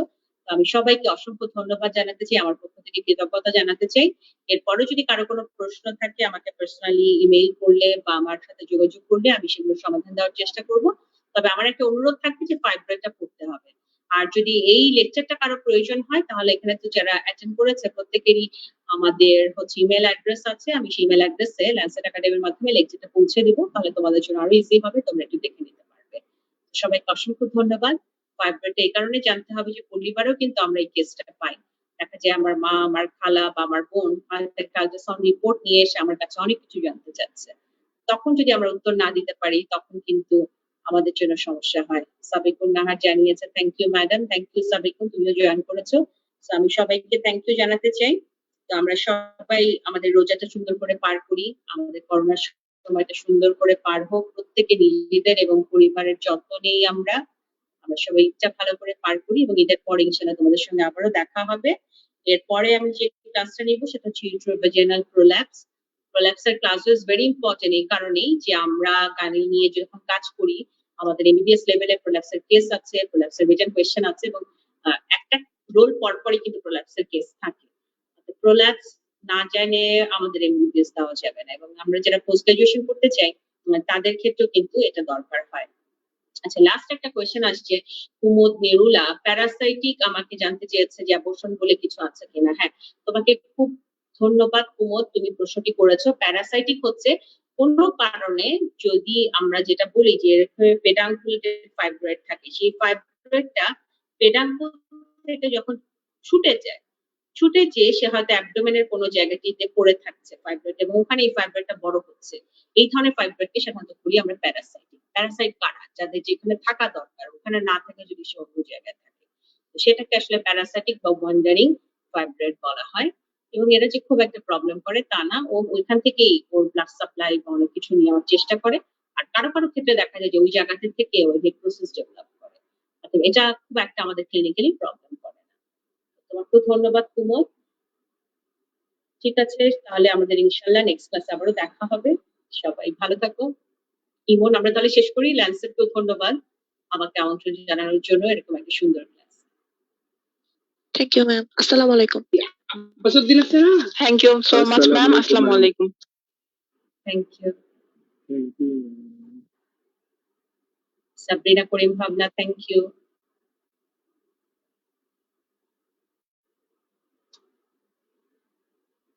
আল্লাহ হাফেজ।